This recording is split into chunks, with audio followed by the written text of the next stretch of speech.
નમસ્કાર મિત્રો, મળી રહ્યા છે સ્વ સાથેનો સંવાદ. આ સંવાદ આપણી વચ્ચેનો પણ હોઈ શકે, જાત સાથેનો હોઈ શકે, સૌની સાથેનો સંવાદ હોઈ શકે. આપણે આપણી શ્રેણીનું નામ આપ્યું છે સ્વ સાથેનો સંવાદ. મિત્રો, ઉપદેશાત્મક નહીં પણ આપણે રોજિંદા જીવનની અંદર આપણી બનતી આ ઘટનાઓના સાક્ષી છીએ. ઘણીવાર વિચાર આવે છે કે આજે કોર્પોરેટ યુગની અંદર આપણે પ્રવેશી ગયા છે. ઘણી બધી કંપનીઓની એ ઓફિસો છે. કોર્પોરેટ બધા જ એક મોટી મોટી વિશાળકાય ઓફિસો છે.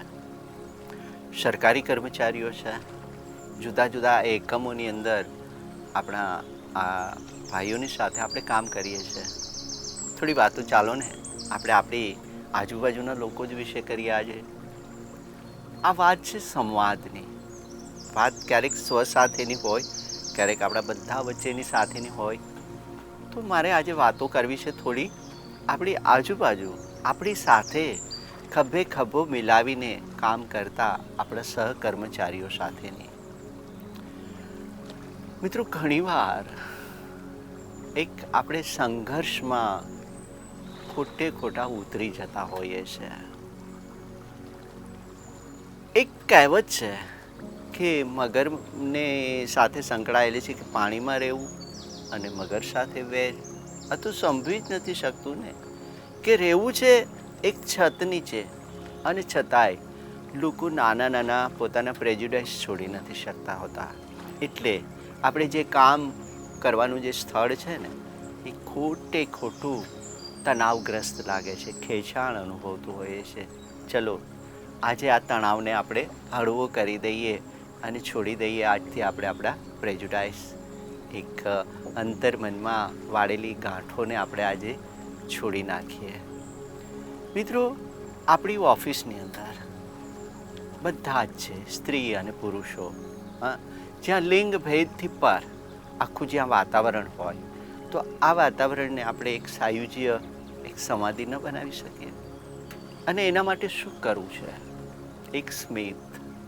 આ સ્મિતની તાકાત તમે પીછાણો છો. રોજ એ જ રસ્તે જઈએ છીએ. જ્યારે કંપનીમાં પ્રવેશ કરીએ છીએ તો પહેલો પરિચય થાય છે આપણા સિક્યુરિટી મેનથી. કેબિનમાં બેઠેલા સિક્યુરિટી મેન, સતત 8 કલાકની એમની ડ્યુટી છે. મિત્રો, અનેક લોકો ત્યાંથી જાય છે અને કદાચ ક્યારેક આપણે એની નોંધ પણ નથી લેતા.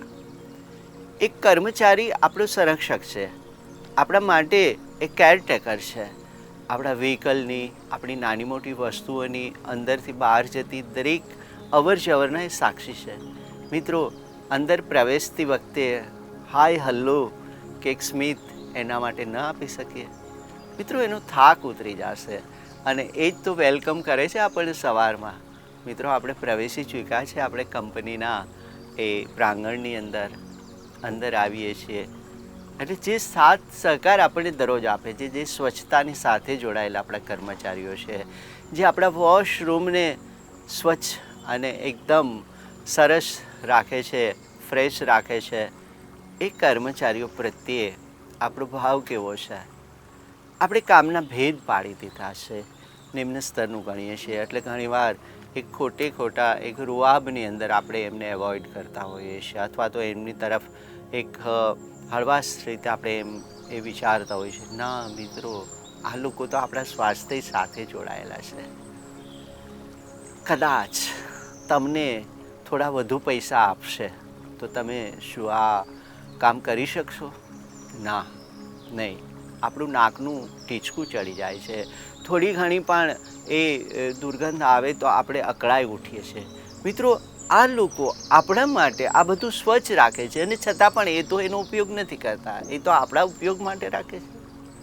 મિત્રો, એક સેલ્યુટ આજે એના કામને કરી દઈએ. મિત્રો, આપણે એના કામને કઈ રીતે મૂલાવીશું? આપણા વિકાસમાં, કંપનીના ગ્રોથની અંદર, આપણા એકમના વિકાસની અંદર એનું એક મૌન અભિગમ છે, એમનો ફાળો અનન્ય છે.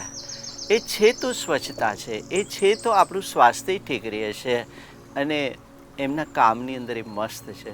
મિત્રો, એમના ભાગે આવેલી જવાબદારીઓ ચોક્કસપણે એનું વળતર મળે છે. એમ છતાં પણ એ આપણા એક સેલ્યુટના હકદાર છે. મિત્રો, એ પોતાના સ્વને કોરાણે મૂકીને આ કામ કરી રહ્યા છે. ચલો એક સેલ્યુટ એને કરી લઈએ, એક સ્મિતનું સેલ્યુટ એને આપી દઈએ. મિત્રો, એ પછી આવે છે આપણે આપણી મૂળ જગ્યાએ. આ બાજુ પણ નજર દોડાવીએ, આ બાજુ પણ નજર દોડાવીએ તો બધા જ પોતાના કામની અંદર મસ્ત છે. મિત્રો, આપણે ઘરેથી અકળામણમાં આવીએ છીએ, ક્યારેક બસની અંદર, ક્યારેક ઓટોની અંદર, ક્યારેક આપણે ગાડીમાં કે આપણા બાઇક ઉપર આવીએ છીએ. સમયની મારામારી હોય છે, સમય સાથેનો સંઘર્ષ હોય છે, ઘરથી લીધેલી જવાબદારી અને ઘરની સમસ્યાઓને આપણે આપણા કાર્યના સ્થળે નહીં લાવીએ સાથે. મિત્રો, એ ઘરના દરવાજે જ મૂકીને આવવું પડશે, કારણ કે વ્યવસાય અને અંગત જીવનને જો એ શેરભેર થશે ને તો બંને કામ બગાડવાના છે. હા, વચ્ચેના અવકાશમાં ચોક્કસપણે એને તમે એકબીજાની સાથે શેર કરી શકશો, પણ જ્યારે એક પ્રોફેશનલ એટીટ્યૂડ આપણે અપનાવીએ છીએ ત્યારે આપણે આપણા કાર્યના સ્થળે એ સંપૂર્ણ એક પ્રોફેશનલિઝમ જ લાવીશું. મિત્રો, બાજુના આપણા સહકર્મચારીઓને ગુડ મોર્નિંગ કહીથી એને કહીને આપણે એક સેલ્યુટ કરીએ, સ્મિતનું સેલ્યુટ આપીએ છીએ, એમનો થાક ઉતરી જશે, આપણી સમસ્યાઓ, અને ચાલો ફરી પાછા આપણા કામ સાથે સંકળાય છે. હા, સફળ કર્મચારીઓના લિસ્ટની અંદર એક મહત્ત્વની વાત હોય છે કે આગલા દિવસનું કામ એને જતી વખતે એ એમના ટાઈમ ટેબલ આગલા દિવસનું તો ઘડી રાખ્યું હોય છે. મિત્રો, જ્યાં સુધી ફોકસ ક્લિયર નહીં હોય ને ત્યાં સુધી દોડવાની ખબર નહીં પડે. એટલે કોઈ પણ વિકાસ કરતી કંપની કે કોઈ પણ વિકાસ કરતા યુનિટ એ ખૂબ આગળનું વિચારે છે. એક જ દિવસનું શું કામ ને એક મહિનાનું ટાઈમ ટેબલ બનાવવું આજના એ કોમ્પિટિશનના યુગમાં ખૂબ જ જરૂરી બની જાય છે. અને આ ટાઈમ ટેબલ મુજબ આપણે ફોલોઅપ થવાનું છે, ફોલોઅપ લેવાનું છે અને ફોલોઅપ થવાનું છે. મિત્રો, રિઝલ્ટ ઓરિએન્ટેડ લોકોનું જીવન જોજો તમે. 10 સફળ લોકોના ટાઈમિંગનું શેડ્યુલ જોજો તો પરફેક્ટ એ રહ્યા છે એના રિઝલ્ટમાં. હા, થોડો ઘણો ફેર હશે, પરંતુ એ નજીક એના ટાર્ગેટની નજીક પહોંચી જાય છે. તો મિત્રો, જ્યાં સુધી આ નિયમિતતા આપણામાં નહીં આવે, વાસ્તવમાં ક્યાંક આપણે લેઝી બની જઈશું, ક્યાંક થોડુંક આજનું કામ કાલ ઉપર ઢોળી દેશું. સારા સફળ આયોજકો તો કહે છે કે તમે પ્રથમ કામ એ કરો કે જે તમને મુસીબતવાળું લાગતું હોય, અઘરું લાગતું હોય, એ કામ પહેલું કરી નાખો, જેથી તમે જે ફ્રેશ ઘરેથી આવ્યા છો અને એનર્જી છો તો એ સમસ્યાને તમે પહેલી સોલ્વ કરી નાખો. અઘરા કામને પહેલું કરો એટલે બાકીના કામ તો એની મેળાએ એક ઇઝીલી કરી શકશો, એનો થાક નહીં લાગે. અને મિત્રો, જ્યારે થાક શબ્દની વાત આવે છે તો મને એક સરસ સેન્ટેન્સ યાદ આવે છે કે વ્યક્તિએ સફળ થવા માટે 2 વાતો ધ્યાનમાં રાખવાની. એક તો ગમતું કામ કરો અને કામને ગમતું કરો. મે બી કદાચ તમારા ભાગે ગમતું કામ નહીં આવ્યું હોય, આપના ભાગે કદાચ કામને ગમતું કરવામાં આવ્યું હશે. મિત્રો, જે વિશ્વના શ્રેષ્ઠ જેમને હોટલોની ચેનલ છે, એક ઉદ્યોગ ગૃહોની આખી ચેનલ છે, જે શૂન્યમાંથી સર્જન સુધી પહોંચ્યા છે, તો એમના જીવન તરફ એક આપણે ડોક્યુ કરીને તો લાગે છે કે ઈશ્વરે દરેક વ્યક્તિની અંદર એક તો સારી સ્કિલ આપી જ હોય છે. આ સ્કિલ તરફ આપણું ધ્યાન નથી ગયું હોતું. એટલે વાસ્તવમાં ઈશ્વર દત્ત તમારા જે ગુણ છે એને ડેવલપ કરો અને એને તમારા કામના સ્થળે ઇમ્પ્લિમેન્ટ કરો.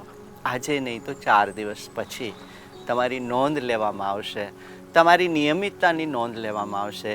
તમારા એક પરફેક્ટનિસ્ટ તરીકે લોકો તમને ઓળખતા થશે કે અરે ભાઈ, એમની તો વાત થાય એ તો બધું અપ ટુ ડેટ હોય છે. આ પ્રતિભા ક્યારે ડેવલપ કરી શકશો? જો તમે તમારા કામની અંદર પંક્ચ્યુઅલ હશો તો. હા, જેમ રસ્તે ચાલતી વખતે બધા જ કંઈ એક ધારું ચાલી નથી શકતા હોતા, એમાં ક્યારેક કોઈક થાકીને પણ રોકાઈ જાય છે. મિત્રો, આ થાકેલો કર્મચારી આ જે આપણી જ કંપનીનો યુનિટનું એક વ્યક્તિ છે, એ ક્યાંક રોકાઈ ગયા છે, ક્યાંક એની ચાલ ધીમી છે, એના ભાગે થોડુંક કામનો ભરાવો વધારે છે. આપણે આપણા કામમાંથી પરવારી ગયા છીએ, ચોક્કસપણે એક હેલ્પનો હાથ લંબાવીએ છીએ અને એને પૂછીએ કે મિત્ર લાવ, તારું રહી ગયેલું કામ હું કરી આપું છું. અથવા તો એ આપણી પર ભરોસો મૂકી શકે કે મને આમાં થોડીક પ્લીઝ હેલ્પ મી. મિત્રો, આ નાની એવી હેલ્પના કારણે જ તો આપણે એક મિત્રતાનો સેતુ રચાય છે. મારે શું, આ મારે શુંના લીધે સંબંધો ક્યાંક અટકી જતા હોય છે. તો આ મારે શું ને નહીં પણ મારું છે એ શબ્દને આપણે અપનાવીશું. કોઈ પણ થાકેલા કર્મચારીને કે થોડાક હિંમત હારેલા એ આપણા સાથીદારના ખભે હાથ મૂકીને કહીએ કે I am with you my friend, હું તારી સાથે જ છું અને ચલ આપણે બધું જ એક સમસ્યાઓનું એ નિરાકરણ કરીએ. મિત્રો, તમે જોજો એટલું બધું ખુશનુમા વાતાવરણ ત્યાં એક ઊભું થશે અને હેલ્ધી, વાસ્તવમાં તો એક તંદુરસ્ત સમાજની જરૂર છે, તંદુરસ્ત માનસિકતાની જરૂર છે અને આ હેલ્થી સંબંધો જ એ જીવનને આગળ લઈ જાય છે. મિત્રો, આ હેલ્થથી સંબંધો જ તમારા સહાયક હોય છે અને ખાસ કરીને જ્યારે આપણા કામના સ્થળે આપણા સહકર્મચારીઓ સાથે જ્યારે કામ કરીએ છીએ ને ત્યારે આ હેલ્ધી રિલેશનો ડેવલપ કરવા ખૂબ જ જરૂરી છે. થાક નથી લાગતો સાથે ચાલવાનો. મિત્રો, મંજિલ દૂર નથી હોતી, માત્ર હોંસલા અફઝાઈ ખૂબ જરૂરી હોય છે. મિત્રો, ફરી પાછા મળીશું આવતીકાલે સ્વ સાથેના સંવાદમાં. ત્યાં સુધી નમસ્કાર. વિડીયોને લાઇક કરો, શેર કરો અને આવા જ પારિવારિક મનોરંજનથી ભરપૂર વિડીયો જોવા માટે GTPL ગુજરાતીને સબસ્ક્રાઇબ કરો. બાજુમાં આપેલ બેલ બટન પર ક્લિક કરીને જોડાયેલા રહો દરેક નવા વિડીયો સાથે.